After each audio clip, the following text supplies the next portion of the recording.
published 1924 est. The 27th of November 2017 updated 0240 est. The 28th of November 2017 Divorcee Meghan Markle and Prince Harry will marry in church after the Archbishop of Canterbury gave them his blessing. The Most Reverend Justin Welby said yesterday that he was so happy they had chosen to make their vows before God. He had already made clear he had no objections to Miss Markle, who divorced film producer Trevor Engelson in 2013, marrying Harry in a church, and indicated he would be willing to conduct the service if asked. Divorcee Meghan Markle and Prince Harry will marry in church after the Archbishop of Canterbury gave them his blessing. The main contender for chief bridesmaid is Miss Markle's best friend, Canadian stylist Jessica Mulroney, 36, whose husband Ben is the son of a former Canadian Prime Minister. Kensington Palace sources confirmed last night that the couple would have a church wedding, not a civil ceremony followed by a blessing. Like fellow divorcees Prince Charles and the Duchess of Cornwall, details will be announced today. St George's Chapel at Windsor Castle is thought to be the most likely venue. The Mail understands that although she was educated at a Catholic school, Miss Markle is a Protestant and her father, Thomas, is a member of the Episcopal Church of the United States, part of the worldwide Anglican Communion. Her mother, Doria Ragland, is also of the Protestant faith.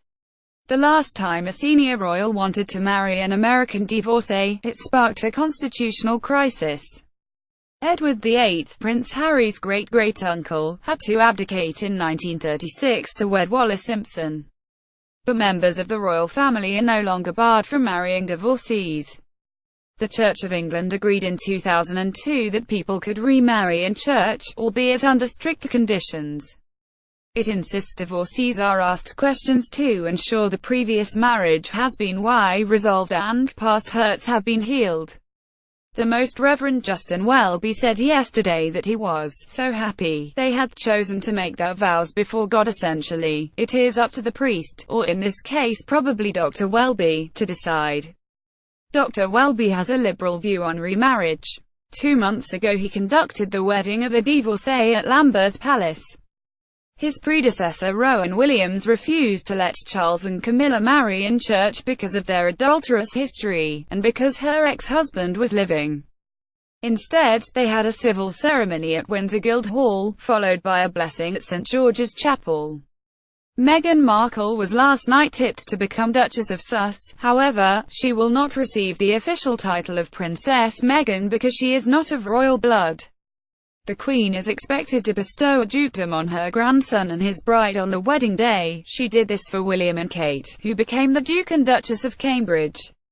Yesterday it was suggested Harry could become the Duke of Sussex, meaning Miss Markle would become Her Royal Highness, the Duchess of Sussex. The first time the title has been used, she will also automatically become Her Royal Highness, Princess Henry of Wales on the wedding day. Asked yesterday if he and Miss Markle are hoping to have children, Harry replied, "Not currently, no. Of course, you know, one step at a time, and I hope he will start a family in the near future. However, when they do have children, it will raise the question of whether they will take royal titles. As it stands, their children would be a lord or lady, not a prince or princess, unless the Queen steps in."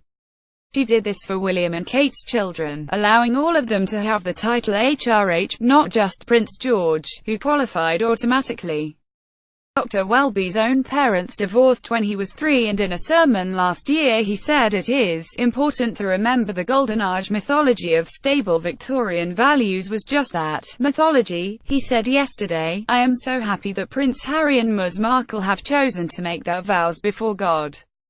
I wish them many years of love, happiness and fulfillment, and ask that God blesses them throughout their married life." Deciding who to invite to the wedding may prove a headache for Harry and Miss Markle, with tough decisions about who to leave off the list.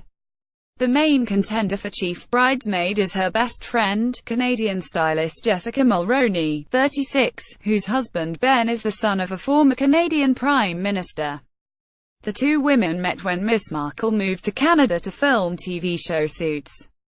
Other friends of Miss Markle likely to be invited include tennis star Serena Williams, 36. Whether she will invite her siblings remains to be seen. Her half-sister Samantha Grant, 52, has not spoken to her in 10 years, while her half-brother Thomas Markle Jr., 50, was once arrested for allegedly holding a gun to his girlfriend's head. Harry's long-standing, and sometimes controversial, friends include party-loving Tom Inniskip, 30, who was described as his partner in crime during their 20s and was with him on the night he was photographed playing pool naked in Las Vegas. Filmmaker Arthur Landon and nightclub boss Guy Pelly are likely to be invited. Harry has also forged a strong bond with Barack and Michelle Obama, through his work with servicemen. But inviting them could prove awkward if Donald Trump, who has been criticized by Meghan in the past, is left off the list. Harry may be planning to whisk Miss Markle to his beloved Africa for their honeymoon. He revealed yesterday that he had taken the actress to the continent he holds close to his heart weeks after they met. He said they spent 5 days together, sleeping under the stars in Botswana, adding, "We were really by ourselves, which was crucial to me to make sure we had a chance to get to know each other," and Harry took Miss Markle back to Botswana to celebrate her 36th birthday this year. They were reported to have stayed in romantic hideaway lodges and visited Victoria Falls in Zambia. Biographer Penny Junor has also said that Africa is the one place he can be properly free. She wrote in the Mail this year, "He is not a prince under African skies. He is just Harry." As the rest of the US caught royal fever yesterday, one prominent American was conspicuously quiet. Donald Trump had still not congratulated fellow American Meghan last night. Usually one to react to breaking news that provokes or interests him, Mr. Trump's only posts to Twitter yesterday mainly centered on domestic issues such as tax cuts. The president's silence may be due to Miss Markle's previous support of Hillary Clinton in the U.S. election, when the actress condemned him as misogynistic. In May last year she told Larry Wilmore's nightly show, "Of course Trump is divisive. Think about just female voters alone. I think it was in 2012, the Republican Party lost the female vote by 12 points. That's a huge number, and as misogynistic as Trump is and so vocal about it, that's a huge chunk of it." She also suggested she would leave the country if Mr. Trump won. America went giddy with excitement yesterday. Breakfast TV breathlessly reported the news for viewers about to go back to work after Thanksgiving. Reacting to live footage of the couple in London, an NBC presenter said, "She's about to become American and British royalty." An excited presenter on ABC's Good Morning America said, "You've got an American mixing it up now." Miss Markle may be surprised to learn that she will need to secure a visa to live here time. Non-EU citizens who want to live with their spouse in Britain must apply to the Home Office for a family visa, which costs up to £1,583.